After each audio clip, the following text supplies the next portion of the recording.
Buenas tardes, el Señor les bendiga, sea usted cordialmente bienvenido, bienvenida a este espacio en torno a la palabra de nuestro Señor. Mis amados, hoy es sábado 29 de junio del 2024 y al Señor le damos gloria por permitirnos estar reunidos en torno a su palabra. Clase, ¿cómo estamos? Bendecidos. Muy bendecidos y agradecidos con el Señor por pues reunirnos el día de hoy, por prepararnos a través del hermoso devocional para meditar en su palabra. Le voy a pedir que me acompañe, ¿verdad?, al Evangelio de Juan, capítulo 7. En lo que usted lo busque, en lo que usted se prepara, pues vamos a compartir la liga de nuestra clase, ¿verdad? Recuerde que estamos transmitiendo nosotros en vivo. Transmitimos nosotros en vivo y pues bueno, le invitamos, ¿verdad?, a que usted nos acompañe, ¿verdad?, en esta sesión de clase, en esta sesión de estudio. Recuerde que esta clase más tarde usted la va a ver a través de la plataforma de YouTube de nuestro canal Ministerios Voz y Clama. Toda la semana nosotros estamos en la palabra, todos los días con el plan de lectura McChain, a través del cual estamos leyendo el Antiguo Testamento una vez, el Nuevo Testamento y los Salmos dos veces en la Nueva Traducción Viviente. Los lunes estamos escuchando Si os mordéis, si os coméis, principios para la resolución de conflictos en medio de la Iglesia de Cristo. Asimismo, también nosotros estamos compartiendo el martes Ten cuidado cómo escuchas, recomendaciones del Dr. John Piper acerca de cómo recibir la palabra de Dios. El jueves estamos escuchando Cristo en el tabernáculo, donde estamos viendo, ¿verdad?, las implicaciones de las formas, las figuras de nuestro Señor Jesucristo, su persona y su obra en este elemento del Antiguo Testamento que es el tabernáculo. Y ya concluimos la semana pasada, ¿verdad?, nuestro libro Líder de Convicciones, ¿verdad?, con el capítulo 25. Y pues bueno, estamos preparando ya los próximos materiales y nos reunimos ya como cada sábado, ¿verdad?, en nuestro estudio Yo Creo en el Hijo, un estudio del Evangelio de Juan. Juan capítulo 7, ¿ya está ahí conmigo? Sí, amén. El día de hoy vamos a retomar desde donde nos quedamos, desde el versículo 25. Terminamos la semana pasada, ¿verdad?, de mirar a nuestro Señor Jesucristo, ¿verdad? Todavía está en la fiesta de los tabernáculos, pero la conversación continúa. Nos quedamos nosotros en el versículo 24. Vamos a leer el día de hoy del 25 al 52. Ahorita le explico por qué vamos a ver todo este tramo, porque va a haber cosas muy interesantes que van a salir aquí, y en medio de esta conversación el Señor va a hacer una maravillosa invitación. ¿Sale, clase? Pues bueno, vamos a prepararnos. Juan capítulo 7, versículos del 25 al 52. En cuanto lo tenga, pues le damos lectura y nos ponemos en las manos del Señor en esta tarde. La palabra del Señor dice lo siguiente. Decían entonces unos de Jerusalén, ¿no es este a quien buscan para matarle? Pues mirad, habla públicamente y no le dicen nada. ¿Habrán reconocido en verdad los gobernantes que este es el Cristo? Pero este sabemos de dónde es. Mas cuando venga el Cristo, nadie sabrá de dónde sea. Jesús entonces, enseñando en el templo, alzó la voz y dijo, a mí me conocéis y sabéis de dónde soy. Y no he venido de mí mismo, pero el que me envió es verdadero, a quien vosotros no conocéis. Pero yo le conozco porque de él procedo y él me envió. Entonces procuraban prenderle, pero ninguno le echó mano, porque aún no había llegado, ¿qué cosa? Su hora. Y muchos de la multitud creyeron en él y decían, el Cristo, cuando venga, hará más señales que las que éste hace. Los fariseos oyeron a la gente que murmuraba de él estas cosas. Los principales sacerdotes y los fariseos enviaron alguaciles para que le prendiesen. Entonces Jesús dijo, todavía un poco de tiempo estaré con vosotros e iré al que me envió. Me buscaréis y no me hallaréis, y a donde yo estaré, vosotros no podréis venir. Entonces los judíos dijeron entre sí, ¿a dónde se irá este que no lo hallemos? ¿Se irá a los dispersos entre los griegos y enseñará a los griegos?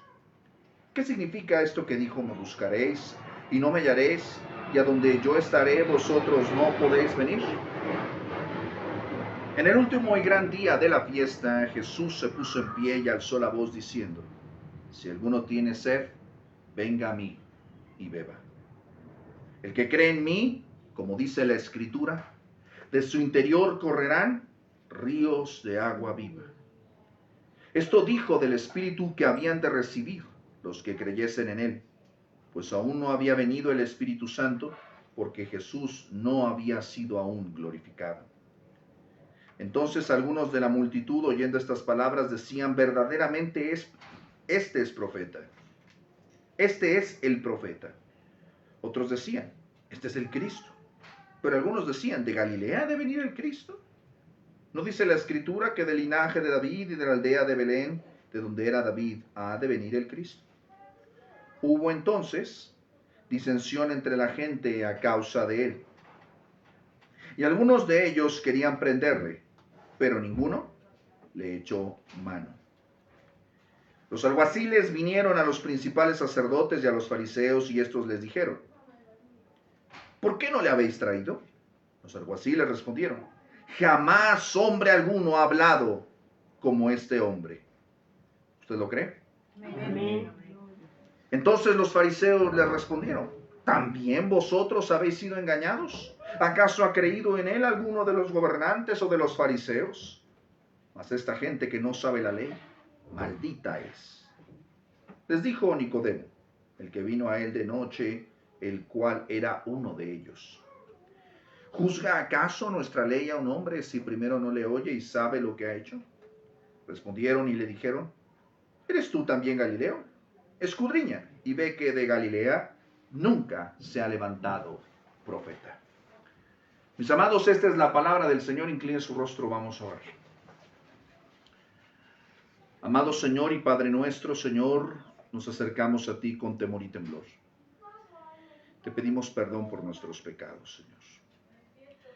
Porque aunque nosotros leemos esta palabra, este texto, Señor, y lo vemos desde otra perspectiva, Señor, desde otro ángulo, no somos muy diferentes de esta multitud. No somos muy diferentes de estos hombres. No hay nada, Señor, nuevo debajo del sol. Nuestra actitud, buena o mala, no te sorprende para nada, Señor. Perdónanos porque muchas veces también somos incrédulos. Perdónanos porque muchas veces somos sensacionalistas, estamos tras solamente la emoción. Perdónanos, Señor, cuando solamente tenemos apetitos intelectuales, pero realmente no queremos cambiar nuestra vida. Perdónanos, Señor, cuando quizás la sabiduría, el conocimiento o el tiempo en el Evangelio nos han vuelto orgullosos. Señor, recuérdanos que el agua que tú nos das no puede ni debe estar estancada. Debe estar fluyendo, Señor. Padre Santo, ya habla nuestras vidas a un nivel íntimo, personal. Redargúyenos de pecado, convéncenos de pecado, para que no seamos como esta multitud, Señor, que escuchándote y viéndote, Señor, no podía reconocerte con total certeza. No queremos ser de esos, Señor, que estando tan cerca, no beben el agua de vida. Nos ponemos en tus manos, Señor, ayúdame y sé con mis hermanos, te lo pedimos esto en el nombre de Jesús, Señor nuestro, y en su nombre oramos. Amén. Amén. Y amén. Amén. Les comentaba al inicio de esta sesión, pues bueno, que hoy hicimos una lectura un poco más extensa, ¿verdad?, de este capítulo 7, que nos ha llevado, si se da cuenta, conforme va avanzando el Evangelio, se corta la tensión en la habitación con tijeras. Conforme va avanzando el Evangelio, conforme la hostilidad va creciendo en torno al Señor Jesús, la hostilidad se corta con tijeras en el aire. ¿Ha estado usted en una de estas reuniones tensas, donde se siente así la tensión en el aire? Donde las conversaciones se vuelven ríspidas, tensas, difíciles. Mis amados, si nosotros le preguntamos a las multitudes, a la gente, ¿qué es lo que piensa acerca de Cristo?, las respuestas serán muy diversas. Unos piensan que Jesús fue solamente un hombre, el fundador de una religión, un sabio, un erudito. Otros piensan que es pues un filósofo. Otros incluso han dicho que fue un revolucionario, un anarquista. ¿Qué otras cosas se dicen acerca de Jesús que usted haya escuchado?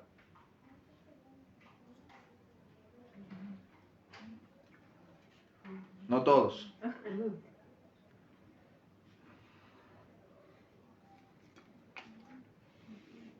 ¿No he escuchado nada que digan acerca de Jesús?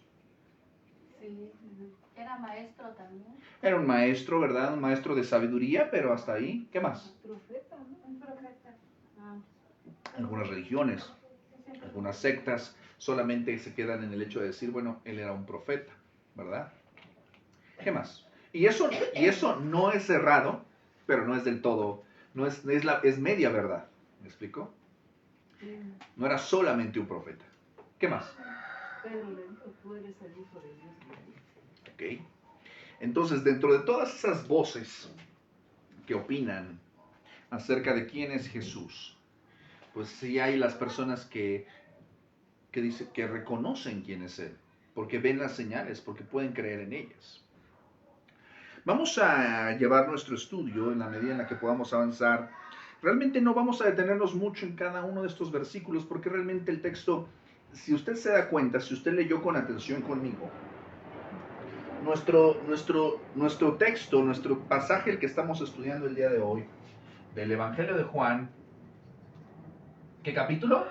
7, De los versículos 25 al 52. ¿verdad? Ok. Estos capítulos, este capítulo, estos versículos, ¿verdad?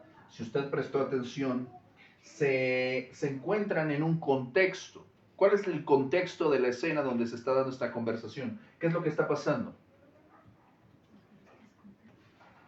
A ver, lo acabamos de leer todos.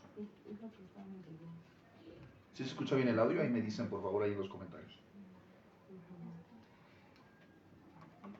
Buscaban prenderle, ¿no?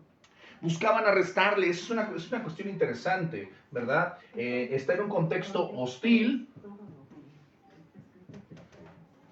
Y el texto nos dice que buscaban arrestarle, prenderle. Recordemos, porque hemos visto desde el capítulo 5, capítulo 6, que se ha generado ya una hostilidad hacia el Señor Jesús por parte de las autoridades religiosas, porque Él estaba exponiendo su hipocresía, su legalismo, la tiranía que ellos estaban teniendo sobre las multitudes, para pues ellos favorecerse desde la necesidad de esas multitudes. Y también que las mismas multitudes también ya no estaban como que cuadrando mucho con el Señor Jesús. ¿Por qué? Porque Él ya no accedía a sus caprichos de la misma manera que antes. Ya ellos pedían, ya le exigían los milagros, ¿verdad? Ya no por necesidad, sino por un capricho carnal, ¿verdad? A lo cual el Señor Jesús pues no accedía. Si usted observa, ¿verdad? Entonces, el versículo 25, ¿verdad? Inicia con esta misma declaración. Este no es un capítulo colorido, como hemos dicho. Es un capítulo bastante sobrio, incluso sombrío. El versículo 25 dice que buscaban unos de Jerusalén. Está hablando específicamente de las autoridades del judaísmo. Las personas que estaban en Jerusalén, recuerde que estamos en el contexto de qué cosa. ¿Qué estaba pasando en Jerusalén en esto que estamos hablando del capítulo 7? Tony.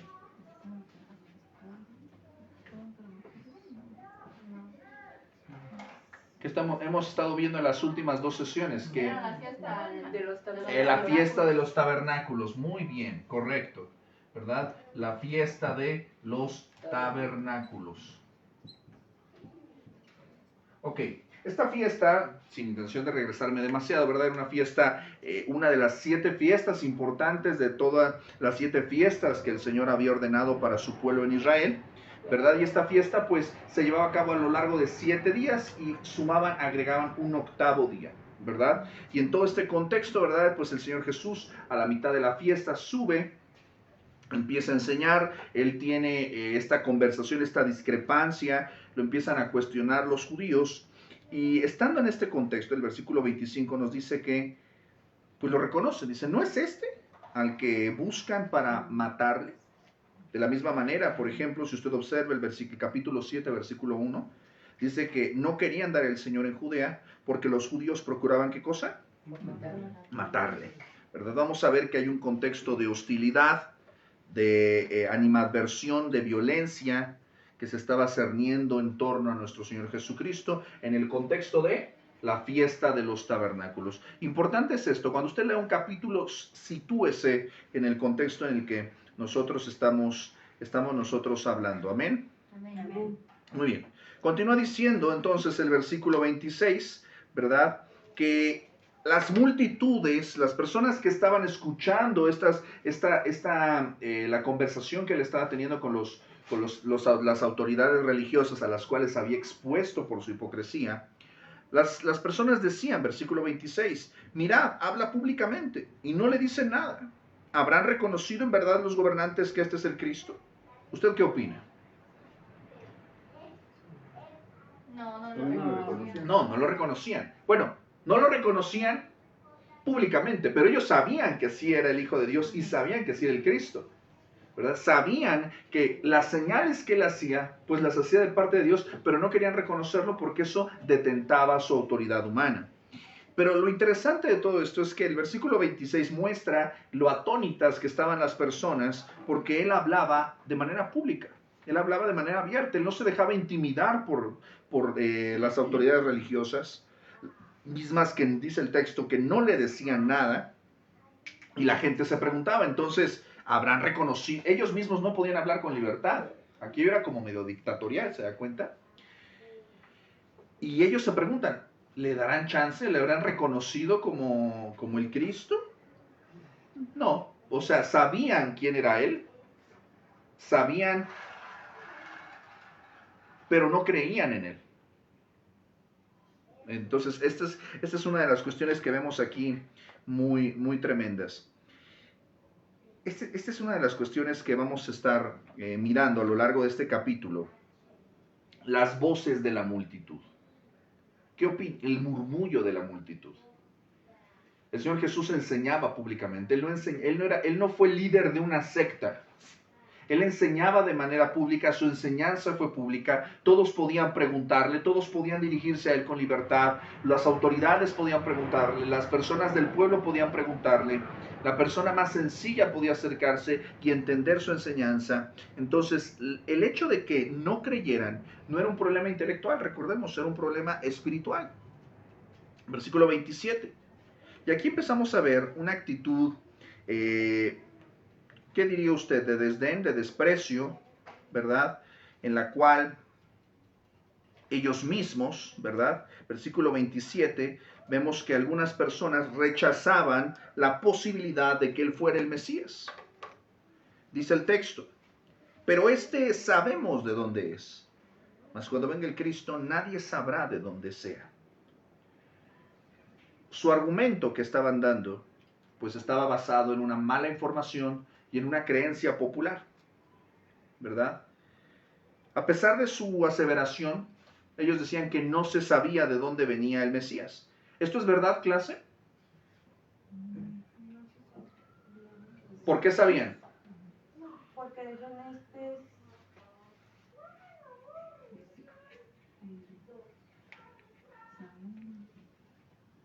porque si le decían, no, este es el que buscan para matarlo, este es el que viene de Jerusalén, o sea, sí sabían quién era. Pero aquí más bien lo que están cuestionando, lo que las multitudes están aquí cuestionando, es su origen. Porque su origen certifica la identidad acerca del Cristo. Ahora, es muy importante que nos demos cuenta de esto. Ellos aseguran cosas. ¿Ha platicado usted con personas que dicen cosas que la Biblia no dice? Sí. Ándale, gracias, me agarraste la onda. Hay personas que de verdad dicen, Dios dice, ayúdate que yo te ayudaré. Pero aquí no dice en la Biblia. ¿Me explico? Pero lo aseguran como si fuera los 10 mandamientos. Como si lo hubieran escuchado que así dijo. A ver, otra aseveración que dice la gente que no está en la Biblia. Bueno, ándale. Este tipo de cosas, ¿no?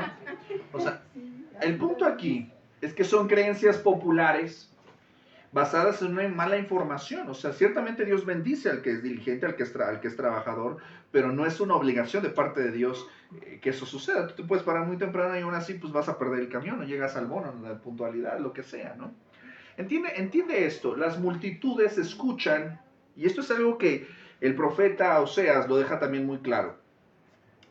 Desafortunadamente vivimos nosotros, por eso esto que hacemos cada fin de semana es sumamente importante. Por eso esto es una ayuda a la iglesia local.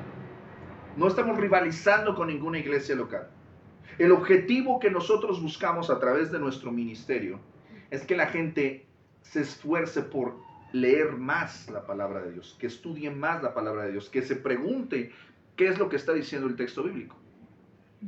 Hoy en día la gente va a la iglesia y nada más dice amén a lo que dice el pastor, pero no se pone a revisar si esa enseñanza es bíblica. Y dicen amén porque, pues bueno, ¿cómo me voy a poner a contradecir al pastor ahí en pleno culto, verdad? O es que al hombre de Dios, pues lo quiero mucho, lo conozco desde niño, ¿cómo lo voy a cuestionar? Es casi como un padre espiritual para mí, ¿no? Hoy en día hay una tendencia a veces en las iglesias a que el líder espiritual se convierta en una figura incuestionable, ya que la enseñanza se vuelve incuestionable. Eso es lo que se conoce como un dogma. ¿Ha escuchado usted esa palabra? Un dogma es una enseñanza que no puede ser cuestionada. No pueden contradecir. No se puede contradecir. Ahora, a lo que quiero llegar con esto es que estas personas tenían una creencia basada, pues insisto, en una mala formación. Hoy en día las personas, y hay personas cristianas que creen esas cosas. Sí, todavía dicen. ¿Me explicó? A ver a dónde, pero ya no hay amor. Yo me estoy dando cuenta que aún en los hijos de Dios ya no hay amor hacia Dios, porque nomás van al templo por ir.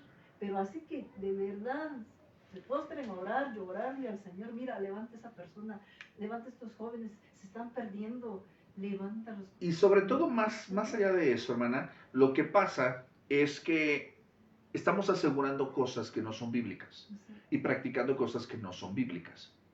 Tenemos que ir a la palabra. Ese es el punto. Por eso la declaración de estas personas estaba basada en una creencia popular, pero no tenía un sólido fundamento bíblico.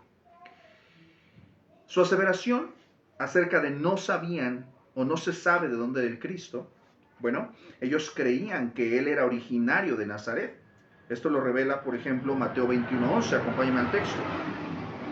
Nada más vamos a ver esto por encimita porque tenemos mucho texto por recorrer.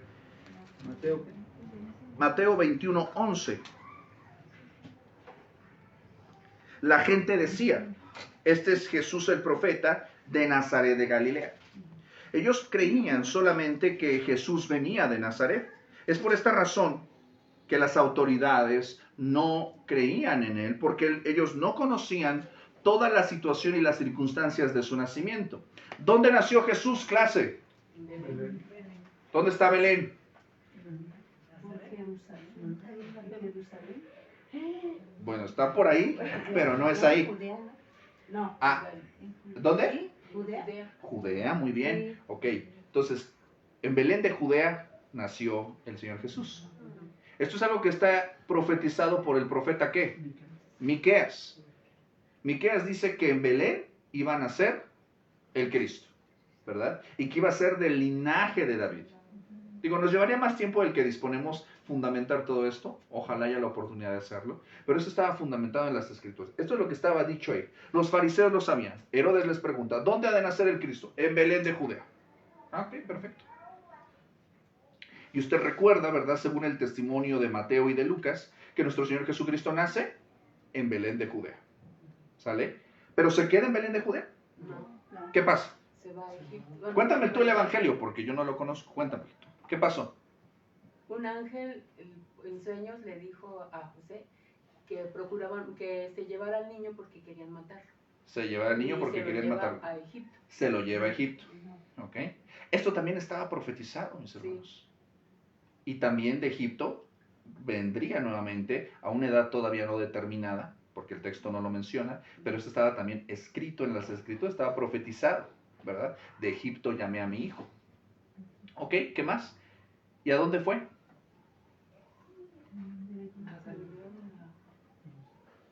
Nazaret. No. A Belén se lo llevaron. No. No fueron a ¿Por qué José fue a Belén, clase? Estos detalles que yo te estoy contando los escuchamos todos los años, y los leemos así muy por encimita, pero son clave y fundamento para poder entender el por qué se dan las cosas así como se dan. ¿Por qué van a Belén? Por el censo, exactamente. Y porque de ahí era José. Y para poder estar empadronados, entrar dentro del censo, pues por ahí se lleva a su mujer que pues andaba ya andaba, ¿qué no les cuento? Andaba ya batallando el pobrecito, así, ay vamos José, ahí en burro, en los caminos por allá. Y por eso nació allí, pero se regresaron a Nazaret, porque ahí estaba, fueron a esa zona porque todavía Herodes estaba reinando y no le daba mucha seguridad a José lo que estaba pasando allá. Bueno, entonces, en este contexto sabemos que Jesús nace en Belén, pero se fue a vivir y fue criado en Nazaret. De hecho, años más tarde, ya en el ejercicio de su ministerio, nuestro Señor Jesucristo regresa ¿a dónde?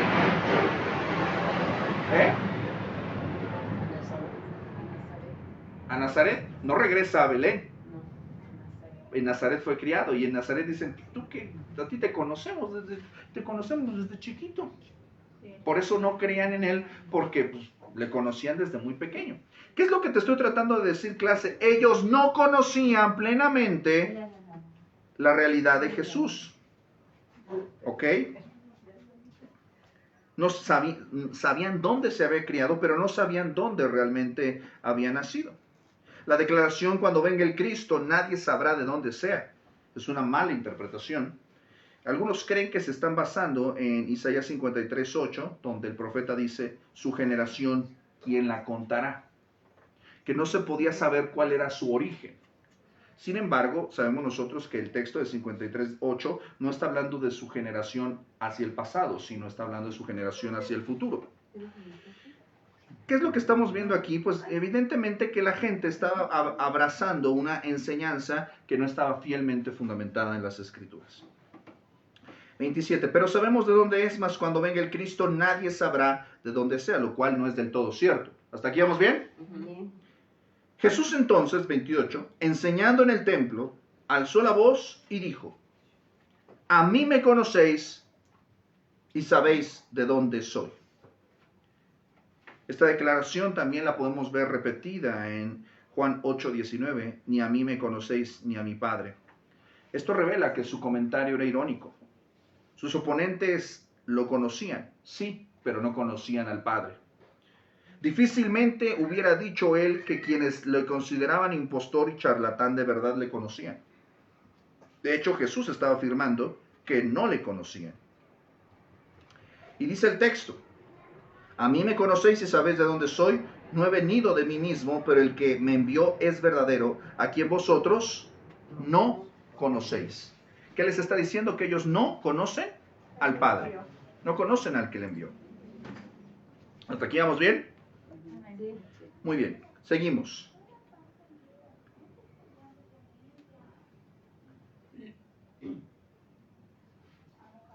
No he venido de mí mismo, pero el que me envió es verdadero, a quien vosotros no conocéis. Versículo 29, pero yo le conozco porque de él procedo y él me envió.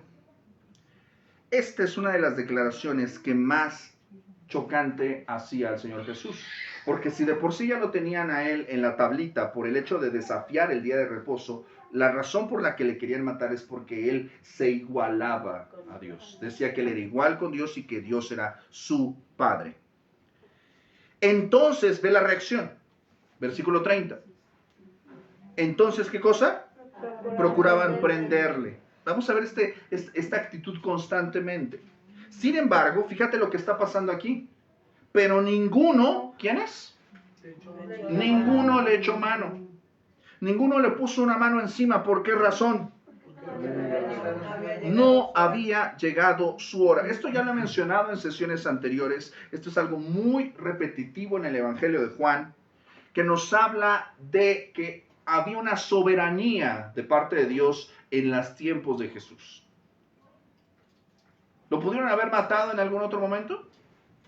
Ellos querían matarle y querían prenderle, Pero no lo pudieron hacer porque todavía el Señor no había permitido que esto sucediera así. Como ya se ha mencionado, nuestro Señor Jesús operaba siempre de acuerdo al calendario soberano y divino del Padre. Nada, ni siquiera la violencia de la muchedumbre, pudiera precipitar la muerte antes de la hora señalada. La historia de la redención, mis amados, estaba en el punto en el que debe estar, de acuerdo al propósito de Dios, y no se frustraría.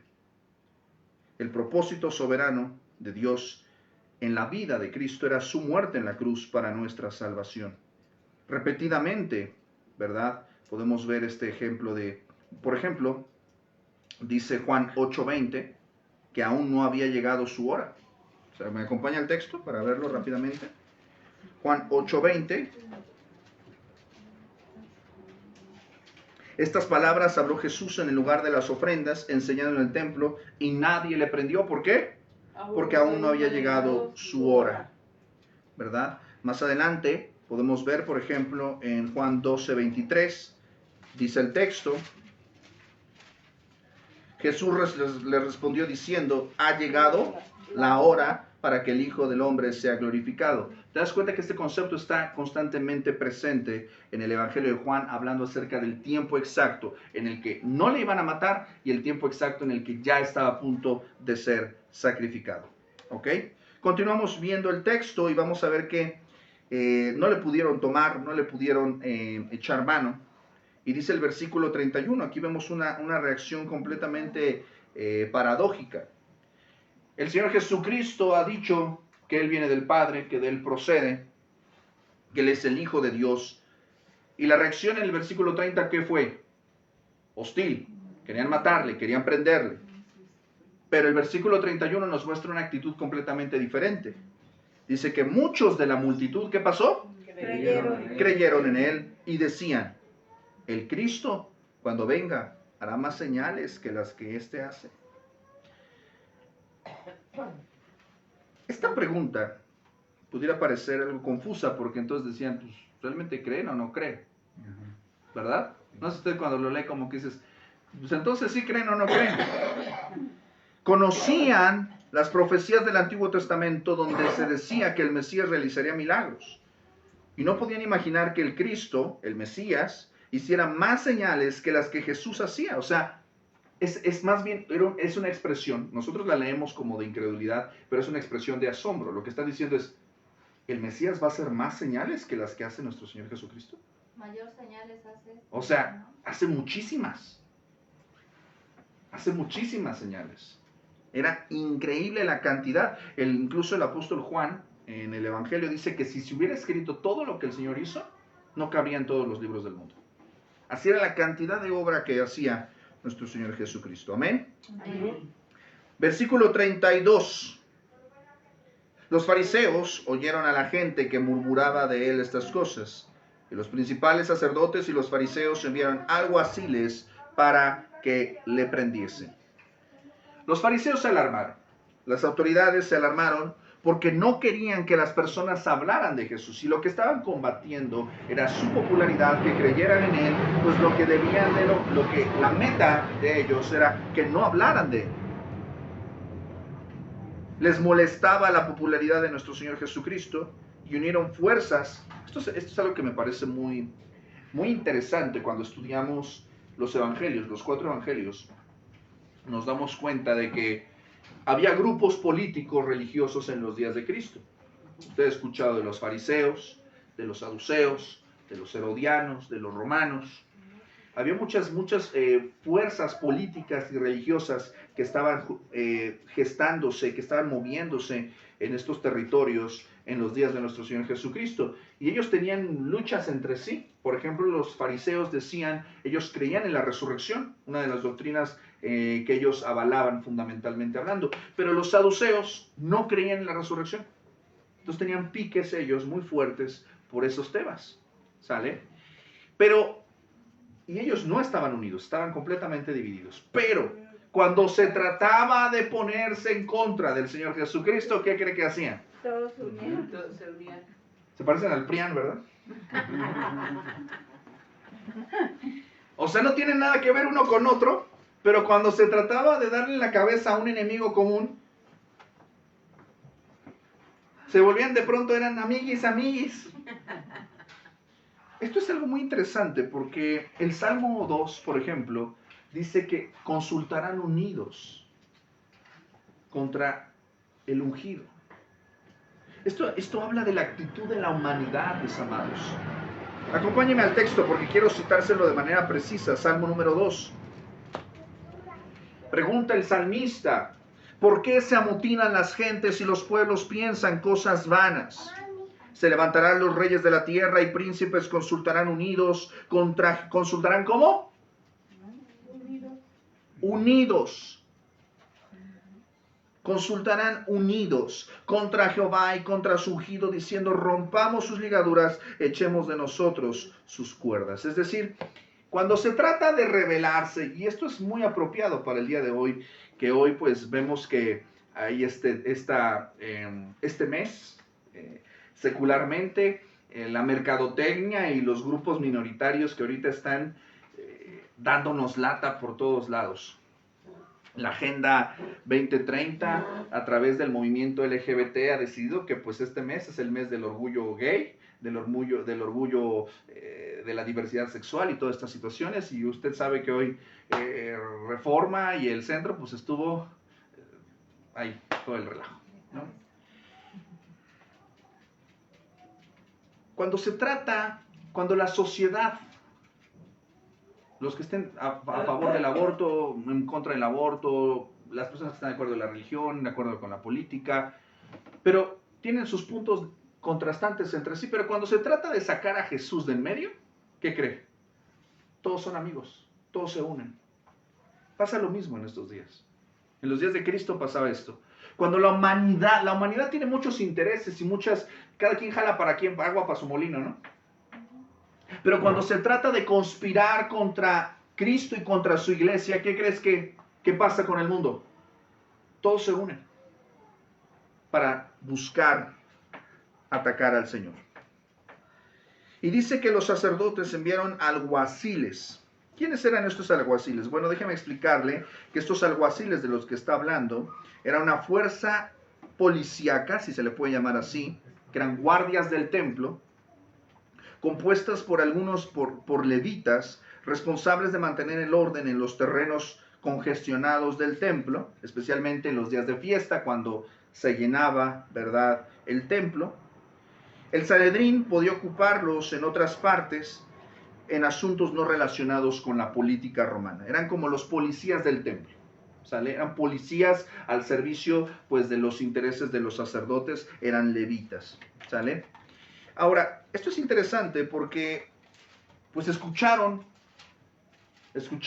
esta controversia, esta popularidad de nuestro Señor Jesucristo. Los fariseos envían a estos alguaciles, estos policías del templo, para que ¿qué dice el versículo 32?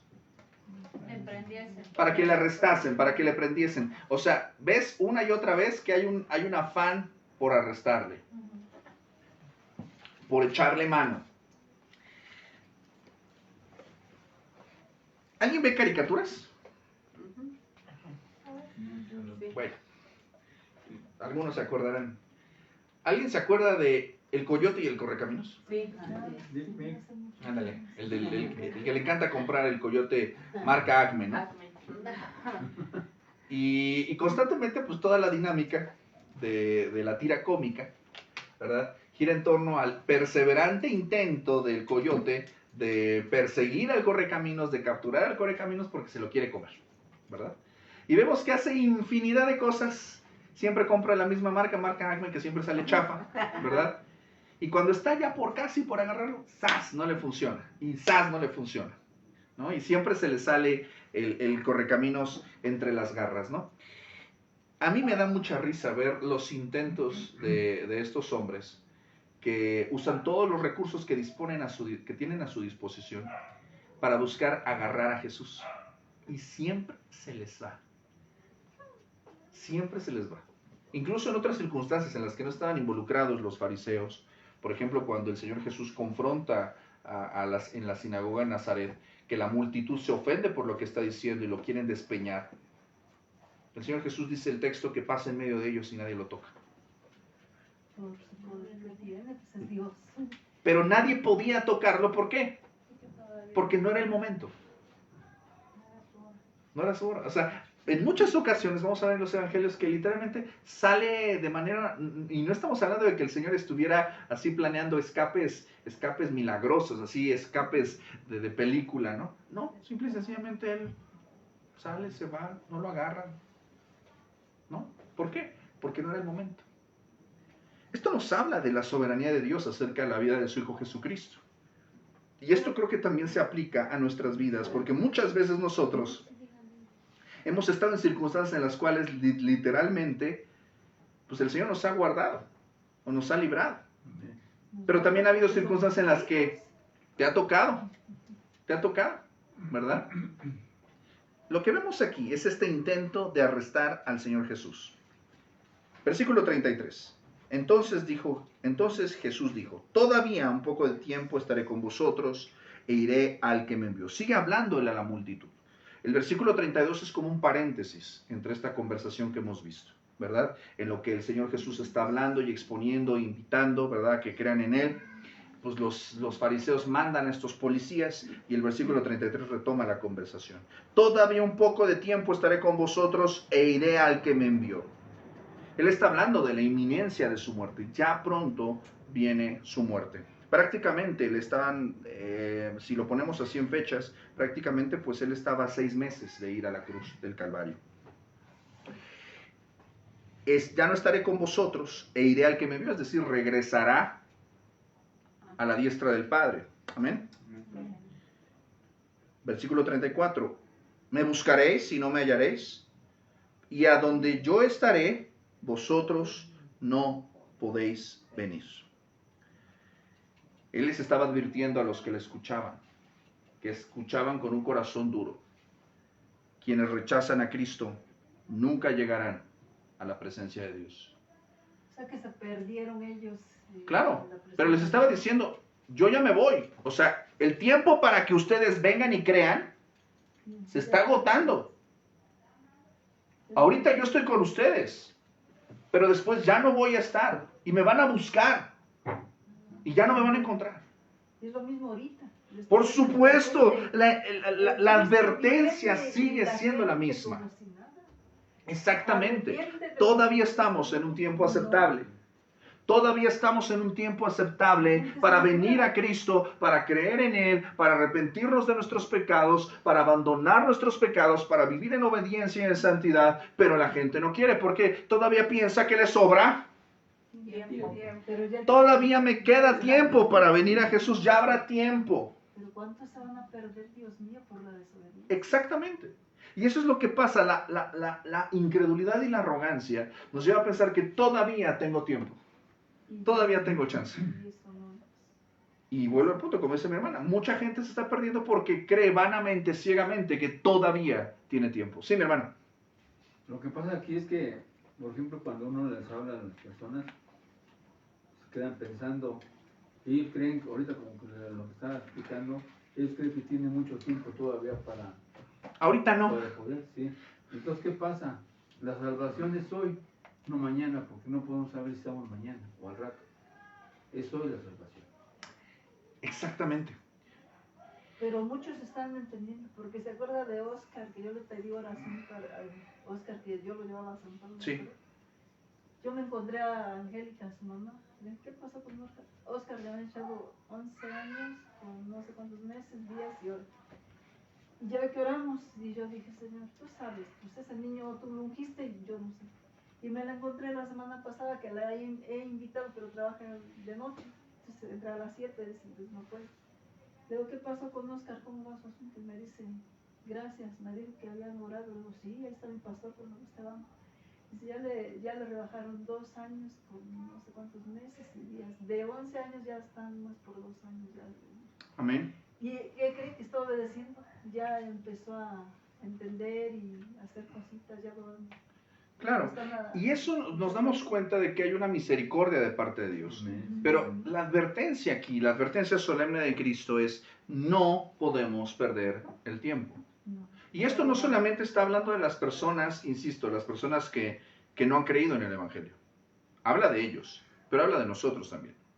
Habla de todas aquellas personas que todavía que se han apartado del Evangelio, que se han apartado de Cristo, o que sencillamente viven en una tibieza, en una carnalidad. Hace poco yo tuve una conversación con alguien cercano por teléfono y de plano sí confronté y le dije, ¿dónde te estás congregando? Y se enojan, se molestan. Oye, no me estás haciendo, no te congregues conmigo, no te congregues si quieres en la iglesia a la que voy. Ve a otro lado, pero ve. Todo tiene su tiempo, ahorita estoy ocupado en otras cosas. Está bien, pero cuando te esté llevando la tostada, Ya no hay escapatoria. Ya no va a haber tiempo. no, hermana, esa es la parte que a mí en lo particular me desespera de mí mismo y me desespera de muchas personas. Y es desesperante y es frustrante, porque cuando tienen una necesidad, una enfermedad, una crisis, una lucha, ahí están lloriqueando y babeando. Y pobrecitos de mí, ay, clamo a Dios. Pero cuando ya están a buenas, ya están de bien, ya les va bien, ya tienen trabajo, ya tienen salud, ya se consiguieron un nuevo novio, novia también, porque también los hombres son bien incrédulos, pero les cuesta más trabajo conseguir a veces. Pero a lo que voy es a esto, ya se les cumplió su caprichito, ya tienen lo que creen que necesitan y se olvidan de Dios. Ya están vagando como borregos ahí. ¿Me explico? Ajá. Sí. Ah, pero ellos son muy cristianos. No, yo tengo comunión con Dios. No, no tienes comunión con nadie. Tu amigo es el diablo, porque es el que haces caso. Sí, pues es el mundo. Es el que quieres escuchar. Estás en el mundo, te gusta estar ahí, no quieres cambios, no quieres sacrificios, no quieres obediencia. No quieres crucificar tu carne. No quieren. Entonces, si para ti el día del Señor es como cualquier otro día, entonces ese es el punto al que de manera radical, por eso no nos quieren, mis hermanos. Y sabiendo que nomás Y se enojan, o sea, de verdad, yo hablo directamente, derecho, porque te digo, ahorita te va a costar 2-3 meses. Dejas 6 meses y te va a costar más. Dejas 1 año y ya no vas a querer ir. Y vas a empezarte a comprar la mentira del diablo de que, ay, pues es que como Dios está en todos lados, pues yo puedo. Pero Dios no los escucha si no. Pero los a lo que voy, aceptan. mis hermanos, es a que le compramos las mentiras al diablo. Insisto, tú te apartas una semana y tu carne lo nota. Tú te apartas un tiempo y tu familia lo nota.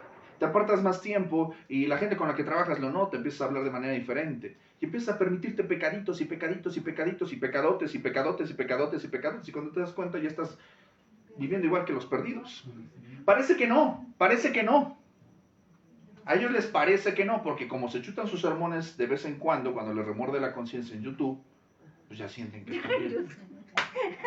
Y se van para allá, como decía mi papá, todo se pega menos lo bonito. Exactamente, entonces en este sentido, Así decía mi papá. esta gente, el Señor Jesús en el versículo 33 y 34, les estaba urgiendo, les estaba presionando, les estaba diciendo, acérquense a mí, porque el tiempo se está agotando.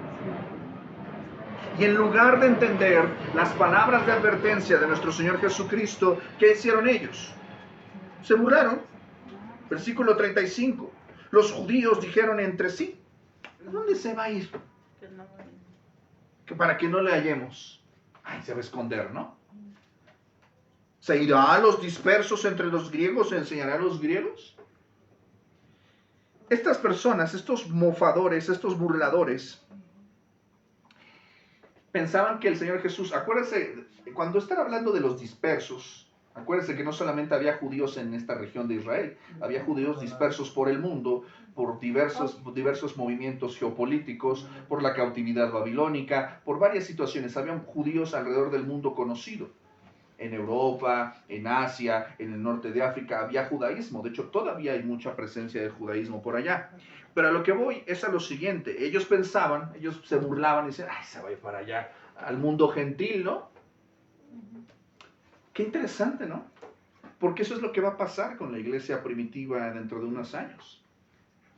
El mensaje del Señor Jesucristo iba a ser aceptado, abrazado por las personas a las cuales de primera instancia no estaba dirigido, que eran los gentiles. Cuando estamos hablando de los gentiles, ¿de quién estamos hablando, May? Pues de la gente común. La gente común. ¿Sí? Como nosotros que somos gentiles. Nosotros somos gentiles. Los que no son judíos. Los que no son judíos. Los que no son biológicamente, genealógicamente hijos de Abraham. ¿Ok? Esos son los que son considerados, o los que no pertenecen, no han hecho una conversión al judaísmo. ¿Verdad? Esas son las personas que son consideradas gentiles. Los que no son convertidos al judaísmo o nacidos en el judaísmo. Esos son los que son considerados gentiles. Entonces, pues prácticamente pues, está hablando de todo el mundo. ¿Verdad? En este contexto, es muy interesante porque lo que ellos estaban burlando de, ay, se va a ir para allá, ¿no? Ay, como nosotros le estamos haciendo el fuchi, pues nos está amenazando con que se va a ir, ¿no? Ah, bueno, se va a ir por allá con los extranjeros. Esto es muy interesante porque lo que vamos a ver cuando usted va leyendo Hechos de los Apóstoles y las demás cartas, vamos a ver que la principal recepción más fuerte, más cálida del Evangelio, ¿de quién fue? De los gentiles. O sea, los judíos, a eso es a lo que se refiere Juan, a lo suyo vino y los suyos no le recibieron.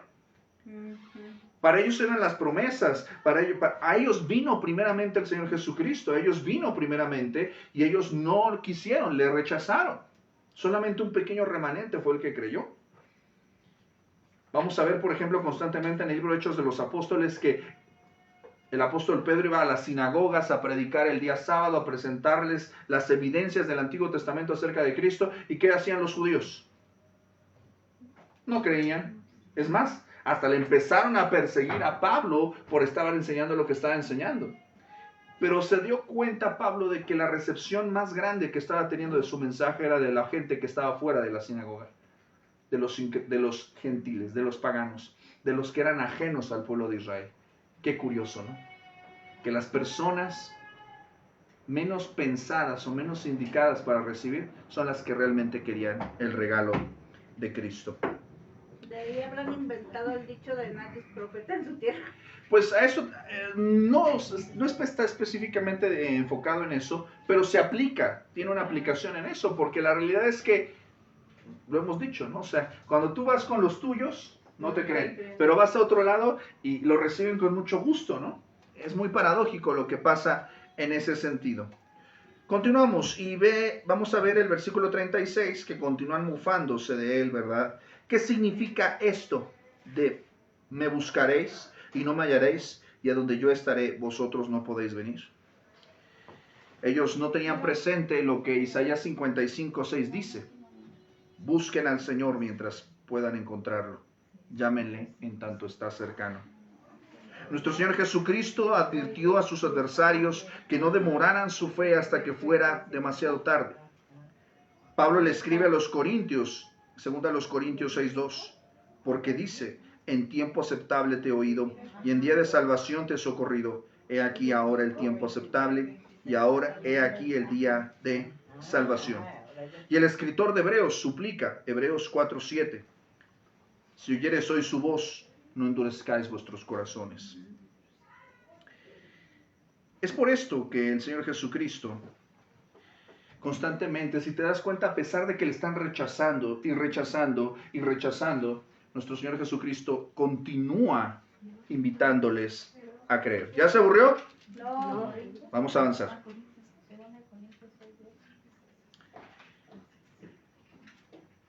Voy a mencionar estos siguientes versículos y los vamos a ver con más detalle la próxima semana. Pero es porque están en medio de toda esta conversación. ¿Ok? Versículo 37, ¿está conmigo? En el último y gran día de la fiesta, Jesús se puso en pie y alzó la voz diciendo, si alguno tiene sed, venga a mí y beba. ¿Está conmigo? Sí. Juan 7:37. Vamos a situarnos en qué cosa.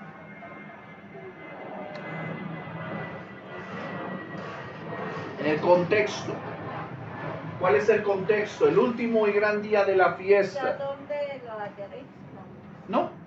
El evangelista nos sitúa en qué momento sucedió esta conversación del versículo 37. ¿Cuándo? En el último y gran día de la fiesta. ¿De cuál fiesta? Seguimos en la misma fiesta. El último y gran día de la fiesta. ¿Por qué es el último? Porque no sabemos si es el séptimo o el octavo día. Pero probablemente haya sido el octavo día porque dice que es el último y gran día de la fiesta. Y el último y gran día, o sea, el cierre de la celebración de la fiesta de los tabernáculos era muy portentosa, había una ceremonia muy solemne en el templo, algo muy importante. Entonces, probablemente se piensa que fue en el octavo día de la celebración de los tabernáculos. ¿Hasta aquí vamos bien? Sí. Muy bien. Y el Señor Jesús se dirige a la gente, se dirige a la multitud, se puso en pie y alzó la voz diciendo, presta atención porque esto es poderoso lo que está diciendo aquí el Señor Jesús. ¿Me lo puedes leer, por favor? Si alguno ¿Tiene sed? Venga a mí, beba. ¿qué dice? Si alguno tiene sed, Venga a mí.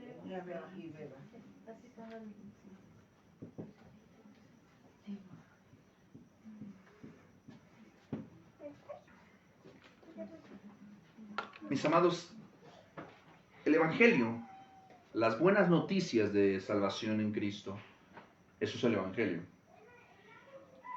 Pensaríamos nosotros que es un mensaje sumamente difícil, que es un mensaje que solamente teólogos, eruditos, pastores, personas muy preparadas pueden entenderlo.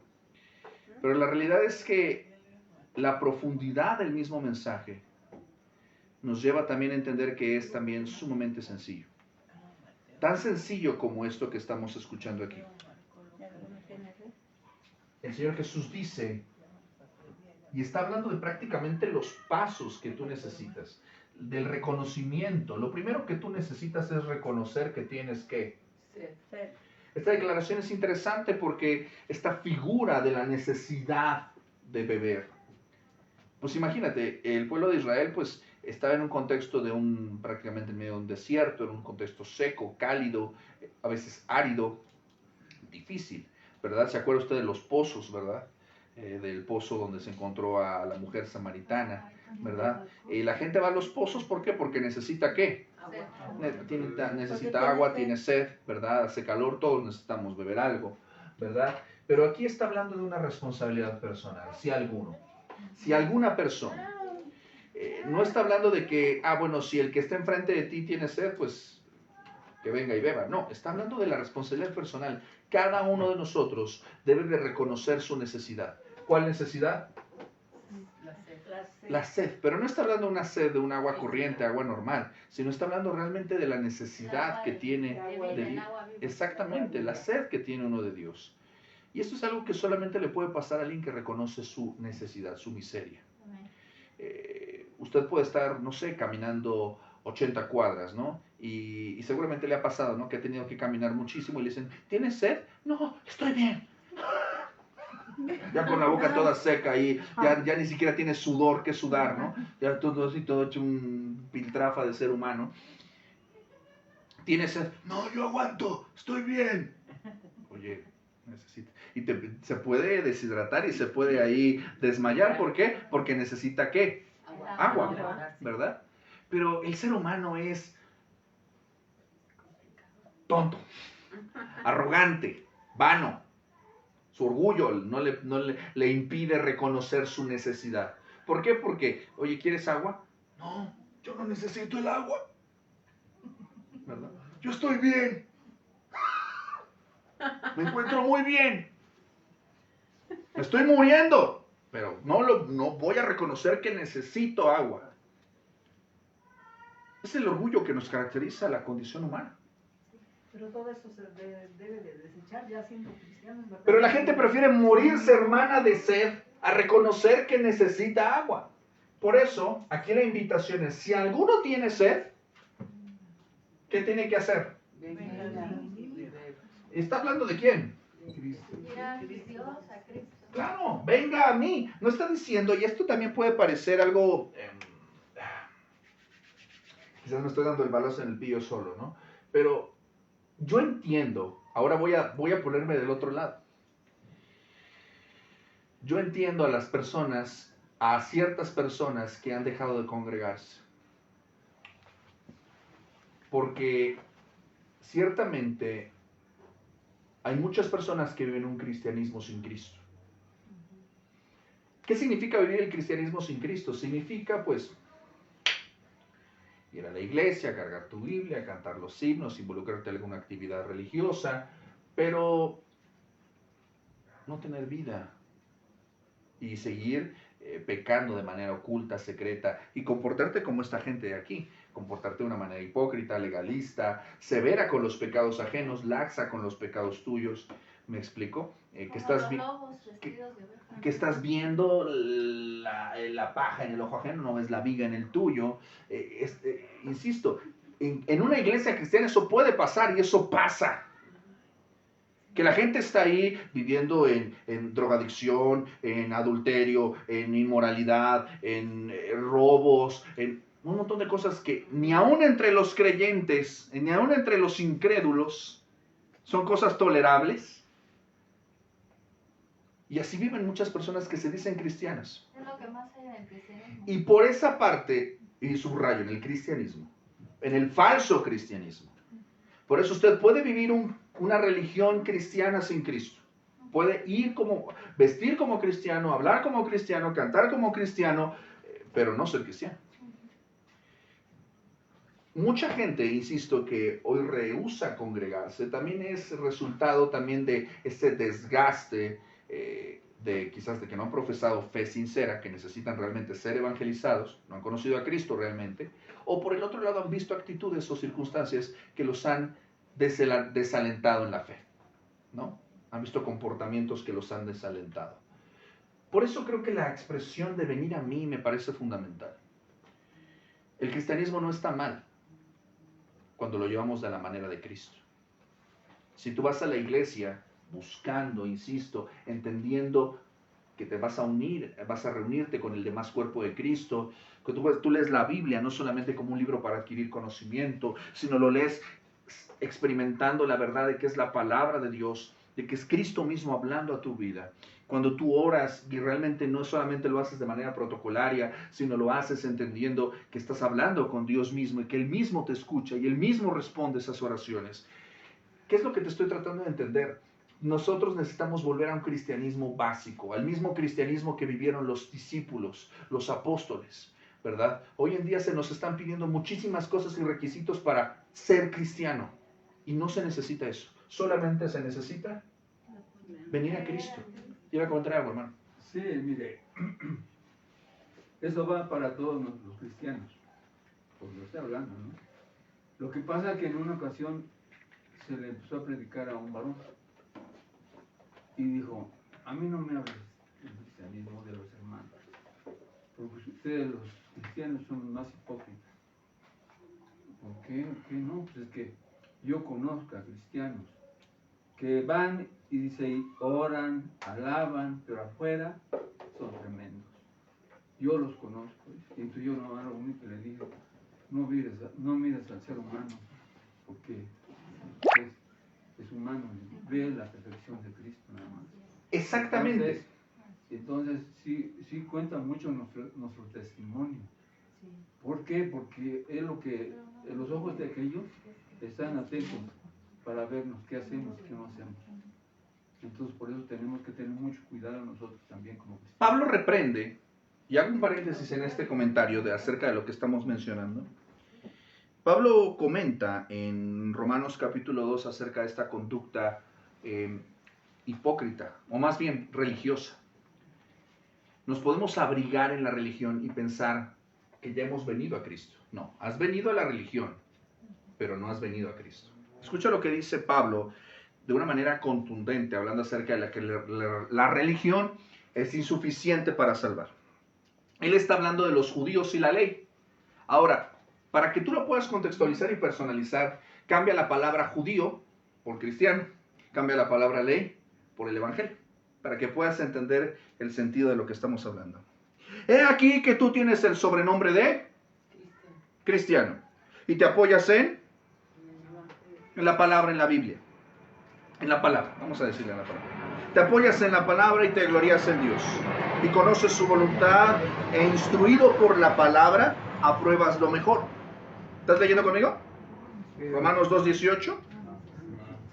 Y confías en que eres guía de los ciegos, luz de los que están en tinieblas, instructor de los indoctos, maestro de niños, que tienes en la palabra la forma de la ciencia y la verdad.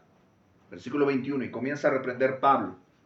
Tú pues que enseñas a otro, ¿qué dice? No te enseñas a ti mismo. Tú que predicas que no se ha de hurtar, ¿hurtas? Tú que dices que no se ha de adulterar, ¿adulteras? Tú que abominas de los ídolos, ¿cometes sacrilegio? Tú que te jactas de la palabra, con infracción de la palabra deshonras a Dios. ¿Te das cuenta que está diciendo todo lo que estamos mencionando? Exacto. Sí. Porque como está escrito, presta atención, versículo 24, este es un versículo desolador. Porque como está escrito, el nombre de Dios es, ¿qué cosa? Blasfemado entre los gentiles por causa de... Nosotros. Ustedes, nosotros. Sí.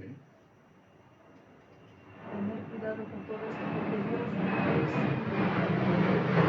Lo que está diciendo Pablo es que la religión no es suficiente para salvar a nadie. La religión judía no era suficiente para salvar a nadie, y déjame decirte que ahora la religión cristiana tampoco es suficiente para salvar a nadie. Solamente la religión cristiana es suficiente cuando la llevamos en Cristo. Por eso el Señor dice, ven a mí. Tenemos que conocer personalmente al Señor.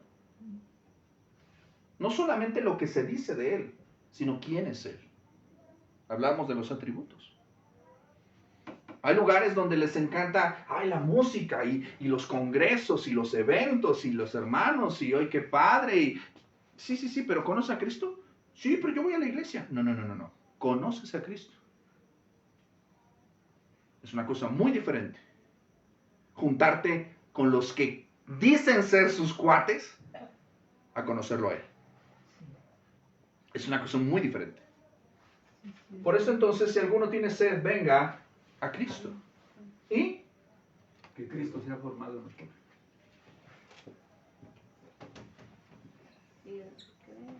Está utilizando aquí el Señor Jesús una analogía. La sed. ¿Cómo se sacia la sed? Con agua, ¿verdad? Aquí el Señor Jesucristo se está tipificando, ¿verdad? Como el agua viva. Entonces, prácticamente lo que está diciendo es, bueno, si tú tienes sed, si te reconoces que tienes sed, ven a mí y bebe de mí. Tú puedes tener un vaso de agua o tener un vaso de coca. Ya me dio el balazo solito en mi pie. Sin azúcar. Pero tú puedes tener el agua ahí, cerca de ti. ¿Y qué pasa? Seguir teniendo sed. No. Seguir teniendo sed, ¿por qué? O sea, yo puedo tener el agua aquí enfrente de mí. No la tomo. O sea, ¿me va a hacer bien tenerla aquí, estar pegadito de ella? Solamente me va a hacer bien cuando. ¿Te acuerdas que esto lo vimos cuando vimos en el capítulo 6 hablando acerca del pan, verdad? El agua me va a hacer provecho solamente cuando ¿qué? La toma. No por fuera. No cuando piense en el agua. No cuando estudie del agua. Yo puedo estudiar la formulación química del agua y puedo maravillarme con sus componentes, pero estudiar del agua no va a saciar mi sed. Solamente beberla. Solamente me va a hacer saciar mi sed. ¿Amén? Amén.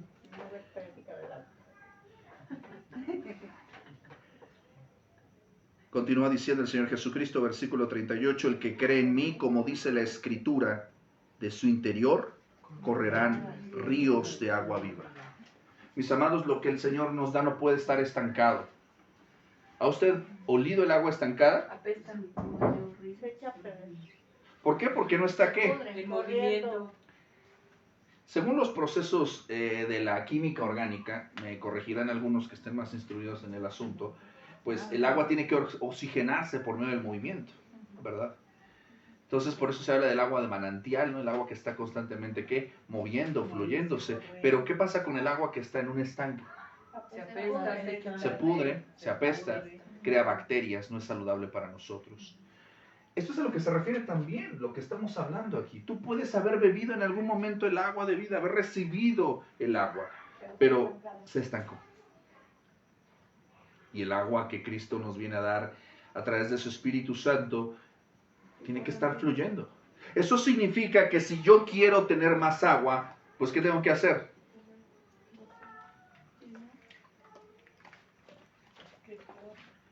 Tenemos que dejar que corra, mis amados. Nuevamente, vuelvo al principio de que tenemos que estar en una vida en comunidad y tenemos que evangelizar y discipular a otros. ¿Cómo pretendes que Dios te dé más si lo que Dios te ha dado no lo has puesto a trabajar? ¿Cómo pretendes que tus dones rindan ahí encerrado en tu casa, viendo YouTube? ¿Ahí vas a ejercitar tus dones? Hay muchos misioneros encerrados en sus casas. Muchos predicadores que están perdiendo el tiempo en otras cosas. Mis amados, los dones, el agua que Dios nos ha dado, la riquísima agua que Dios nos ha dado, la tenemos estancada, mis amados. La tenemos estancada. Tiene que fluir. Y fluir significa que la tienes que vertir en alguien más. ¿A quién le estás compartiendo del agua de vida? ¿A qué sediento le estás compartiendo el agua de vida? ¿A qué persona le estás enseñando a ejercitar, a sacar esa agua que tiene? Dime una cosa, ¿a quién estás discipulando? ¿A quién?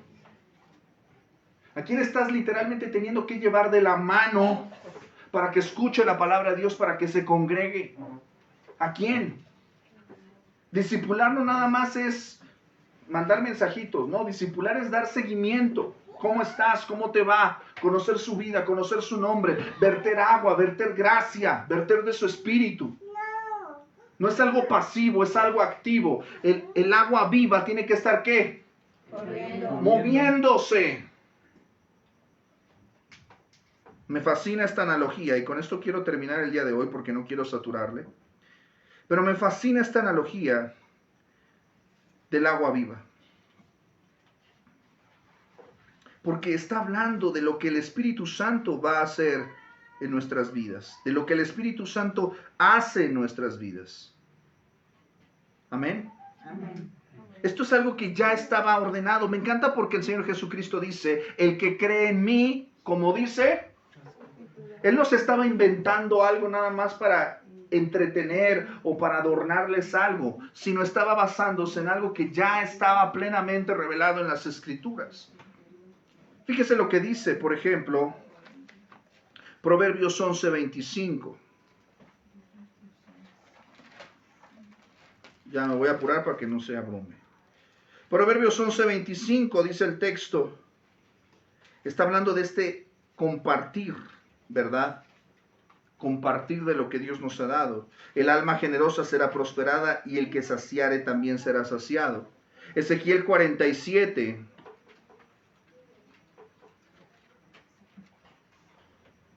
Ezequiel 47, versículos del 1 al 9, está hablando el profeta acerca de las aguas que traen salud. Esta es una mirada profética. Dice, me hizo volver luego a la entrada de la casa, y aquí aguas que salían de debajo del umbral de la casa, está hablando de la casa de Dios, ¿verdad? Hacia el oriente, porque la fachada de la casa estaba al oriente y las aguas descendían de abajo, hacia el lado derecho de la casa, al sur del altar. Y me sacó por el camino de la puerta del norte, y me hizo dar la vuelta por el camino exterior, fuera de la puerta, el camino de la que mira al oriente, y vi las aguas que salían del lado derecho. Y salió el varón hacia el oriente llevando un cordel en su mano, y midió 1000 codos, y me hizo pasar por las aguas hasta los tobillos. Midió otros 1000, y me hizo pasar por las aguas hasta las rodillas. Midió luego otros 1000, y me hizo pasar por las aguas hasta los lomos. Luego otros 1000, y era un río que yo no podía pasar, porque las aguas habían crecido de manera que el río no se podía pasar sino a nado. Después me dijo, ¿has visto, hijo de hombre? Después me llevó y me hizo volver por la ribera del río. Y volviendo yo vi que en la ribera del río había muchísimos árboles a uno y otro lado. A otro lado del río. Y me dijo, estas aguas salen de la región del oriente y descenderán al Arabá y entrarán en el mar. Y entradas en el mar recibirán sanidad las aguas. Y toda alma viviente, presta atención, toda alma viviente que nadare por donde quiera que entrare en estos dos ríos vivirá. Y habrá muchísimos peces por haber entrado allá estas aguas. Y recibirán sanidad y vivirá todo lo que entrare en este río. La mirada profética de Ezequiel nos habla de un agua que trae salud, destinada para todas las naciones, para todas las personas. Zacarías 13:1, más adelantito, donde estamos nosotros aquí en Ezequiel. Zacarías 13:1 dice el texto: en aquel tiempo habrá, ¿qué cosa? Un manantial abierto para la casa de David y para los habitantes de Jerusalén, para la purificación del pecado y la inmundicia. Amén. Amén. Mis amados, necesitamos, a veces dejamos que el agua se estanque, mis amados. Quizás tú ya recibiste el agua, pero estás ahorita estancado. No estás orando como orabas antes, no estás teniendo la comunión que tenías antes, el agua no está fluyendo, ya la has recibido, ya la has probado, sabes el deleite que hay, pero por alguna razón has permitido que el agua, que la roca, que la basura, que algún obstáculo esté estancando el flujo del agua en tu vida. ¿Qué es lo que está obstaculizando el flujo del agua en tu vida? ¿El pecado? ¿La carnalidad? ¿Qué es lo que estás permitiendo que obstaculice el obrar de Dios en tu alma? Versículo 39 y con eso terminamos. Esto dijo del Espíritu. O sea, cuando está hablando del agua, está hablando del Espíritu Santo. Aquí Juan nos está aclarando de a qué se está refiriendo. Recuerde que la Biblia se interpreta a sí misma y Juan nos está dando una nota explicativa de la enseñanza de Cristo. Dice, esto dijo del Espíritu que habían de recibir los que creyesen en Él. ¿Quiénes habían de recibir este Espíritu? ¿Quiénes? Los que creyesen, ¿verdad? Está hablando en un tiempo futuro, ¿verdad? Está hablando de la promesa del Espíritu Santo que ya estaba manifestándose el Espíritu Santo. El Espíritu Santo ya existía desde la eternidad, se manifestó en la creación, estuvo habitando, ¿verdad? De manera particular en algunos hombres y mujeres en el Antiguo Testamento, ¿verdad? Hubo manifestaciones del Espíritu Santo, o sea, el Espíritu Santo ya existía, pero había ya de recibir completamente en el tiempo en el que está escrito el texto, habría de venir sobre los que habrían de creer. Y esto empezaría a partir del día de Pentecostés. Pues aún no había venido el Espíritu Santo. ¿Por qué razón no había venido el Espíritu Santo? Porque Jesús no había sido glorificado, no había ascendido al cielo todavía, no había resucitado. Esta nota es aclarativa porque nos está hablando del tiempo en el que se está dando el orden de todas las cosas del trabajar de Dios. Mis amados, quiero que nos quedemos con quiero que caigamos en cómo esta enseñanza que recibimos hoy se aplica para nosotros. Mis amados, conocer de Jesús no quiere decir conocer a Jesús. Usted puede tener información de Cristo, pero no conocer verdaderamente a Cristo. Debemos nosotros revisar lo que hacemos constantemente en este estudio. Todo lo que nosotros recibimos, buscamos nosotros ¿qué? Siempre qué es lo que nos dice la palabra. Para poder realmente conocer quién es Él, tenemos que ir a la palabra. Por último, somos llamados, mis amados, a buscar al Señor en el tiempo oportuno. ¿Cuándo es el tiempo oportuno? Hoy. Hoy. Busquemos a Cristo y hallemos a Cristo, porque hoy es el momento de hacerlo. Mañana no tenemos la certeza. Por último, recordemos que el Señor nos ha dado agua de vida a través de su Espíritu. No permitamos que nada obstaculice nuestra relación con Dios. Recuerde esto, si usted tiene sed, venga a Cristo y beba de Cristo. Amén. Así es. Y esto solamente lo vamos a lograr estando cercanos a Cristo y bebiendo de Cristo. Amén. Amén. Que el Señor nos ayude. Vamos a orar. Bendito Dios y Padre nuestro, Señor, te damos gracias. Te alabamos, te bendecimos, Señor, porque tu palabra, Señor, nos recuerda lo vital que es, Señor, acercarnos a ti y conocerte. Señor, muchas personas pueden tener opiniones muy variadas y muy diversas de ti, Señor, pero solamente los que creen en ti son los que te conocen. Solamente los que han sido llamados, los que te conocen a ti, son los que pueden realmente adorarte. Padre Santo, te damos gracias porque has venido del Padre a nosotros para llevarnos al Padre. Te damos gracias, Señor, porque tú te has revelado a nosotros, a nuestros corazones, a nuestras vidas, a través de tu palabra y a través de tu Espíritu Santo. Te damos gracias, Señor, porque tenemos todavía tiempo, Señor, para acercarnos a ti, y ese tiempo es en este momento, en este instante. Que entendamos, Señor, la importancia, la diligencia, la urgencia, Señor, de buscar tu rostro en cada momento de cada día. Mañana no sabemos qué puede pasar. Que esta misma urgencia, Señor, la podamos transmitir a aquellos que nos rodean, Señor, de que el momento oportuno para acercarse a Cristo es ahora. Muéstranos, Señor, esta invitación siempre. Recuérdanos siempre esta invitación. Si alguno tiene sed, que venga a ti y beba de ti. No permitas que haya obstáculos. No permitas, Señor, que nuestra agua se estanque. Que de nuestro interior, Señor, como lo ha dicho tu palabra, corran en nosotros ríos de agua viva. Queremos ser fuentes que traigan salud y, Señor, que traigan gloria a tu nombre. Haznos fuentes vivas y fuentes limpias de tu amor y de tu gracia. Que fluya tu agua por nosotros, Señor. Límpianos de toda contaminación, de toda inmundicia, de toda carnalidad, de toda vanidad. Límpianos, Señor, de una fe falsa, Señor. De toda pretensión de que, Señor, somos justos, somos rectos, de que es por nuestros méritos. No, Señor, límpianos de todo orgullo, de toda vanidad. Que no seamos, Señor, como aquellos que leímos de Romanos 2, Señor, que creyendo que tienen la palabra ya están del otro lado. No, Señor, enséñanos que debemos aplicar tu palabra. Y es la palabra la que nos va a limpiar. Te damos gracias por la enseñanza de hoy, por mis hermanos que están aquí presentes, por aquellos que escuchan, que ven, que reproducen, que comparten. Señor, que tu Espíritu Santo nos haga sentir santamente incómodos, para que podamos, Señor, reconocer nuestra profunda necesidad de ti. Te lo pedimos, Señor, en el nombre de nuestro Señor Jesucristo, el agua de vida, la fuente de agua viva. Sacias nuestra sed, Señor. En Cristo Jesús. Amén. Mis amados, pues le damos gracias al Señor por este tiempo que hemos tenido en alabanza, en adoración, en tiempo de estudio.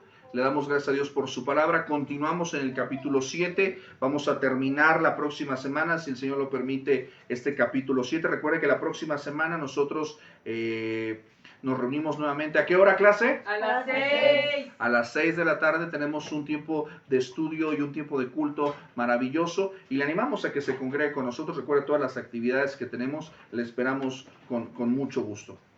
Clase, ¿cómo estamos? Bendecidos. Bendecidos. Y con esto pues nos despedimos de ustedes y les deseamos una excelente semana y recuerden, a Dios sea la gloria. Hasta pronto.